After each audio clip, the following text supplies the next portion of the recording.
以下將會為大家做一個魔術，你可以見到一隻水杯、一塊方形膠片同埋一盆水。我哋會先將水杯放入水入邊，等水杯裝滿水，然後我哋會用膠片冚住杯口，將佢哋拎上水面。揈乾水之後，我哋試下放手，膠片並冇跌落嚟。我哋試下攞開膠片，咦，水都冇跌落嚟喎，點解呢？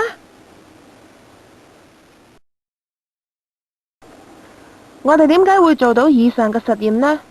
原因係咁嘅，我哋手頭上仲有多一塊圓形嘅透明膠片，佢嘅直徑同水杯杯口內框嘅直徑係一樣嘅。將圓形透明膠片預先放喺方形嘅膠片上面，再做多一次實驗。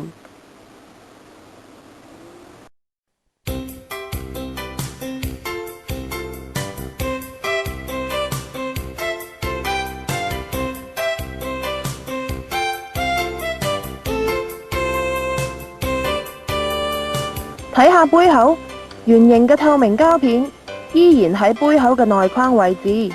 對於膠片嚟講，由於有大氣壓力由下而上壓住膠片，縱使水都有壓力由上而下同樣壓住膠片，但係水嘅壓力比大氣壓力細，所以膠片就唔會跌落嚟啦。同樣嘅道理，我哋都可以解釋到點解剛才嘅方形膠片唔會跌落嚟，咁好自然，水都唔會跌落嚟啦。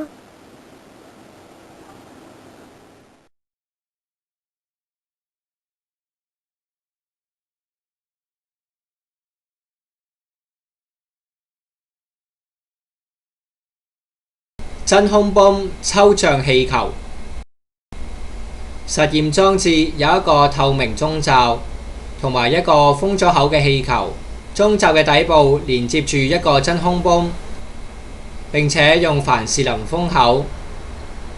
開着真空泵，中罩入邊嘅空氣被抽走，氣球膨脹。你哋知唔知點解呢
？Boom. No.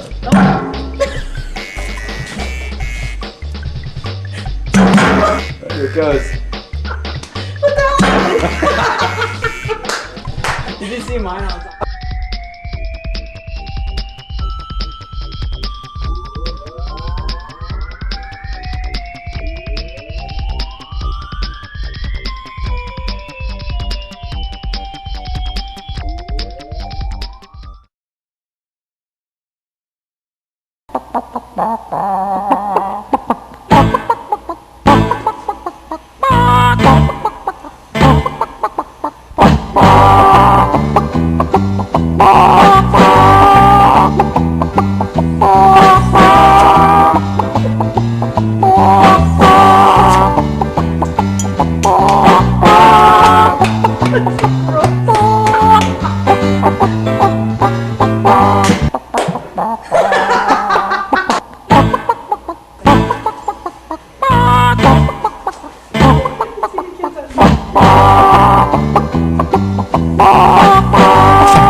奇妙的噴泉 （Fun Fountain）。呢個實驗，我哋會用一個針筒、一盤染咗綠色嘅水，同埋一個圓底燒瓶。利用針筒將瓶中嘅部分空氣抽出，然後用手緊緊握緊膠喉，將膠喉放喺綠水入面，鬆開膠喉，啲綠水從圓底燒瓶裏邊嘅玻璃管噴出嚟，好似噴泉咁。我哋近距離睇多次啊！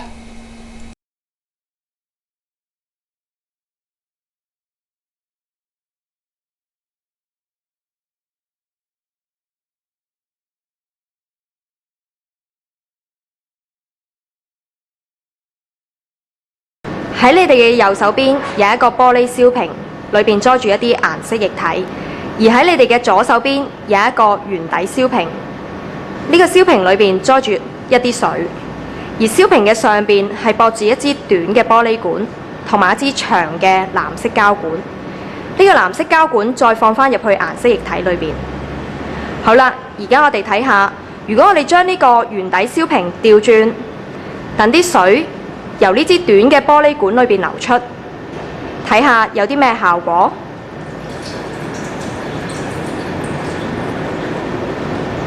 你哋係咪見到一個粉紅色嘅水柱呢？而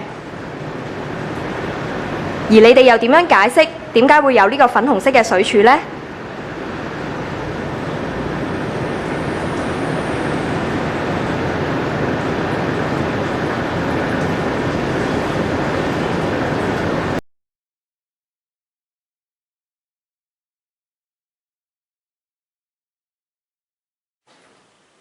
？Hi everybody, my name is Yashwant Raj. Here is a small trick how to take the coin in the water without touching the water. Pour some water in the plate.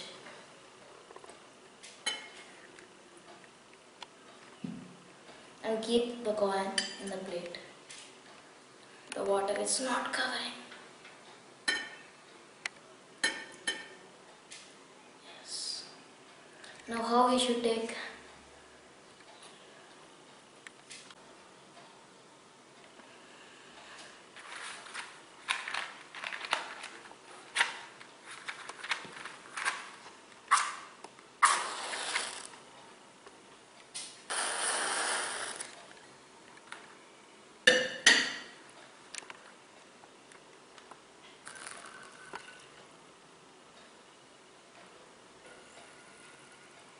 Yeah, it's over. Now we can take coin easily.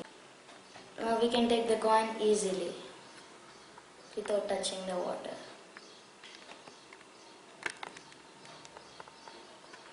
Thanks for watching my video. Please like my video and subscribe to my channel. Thank you.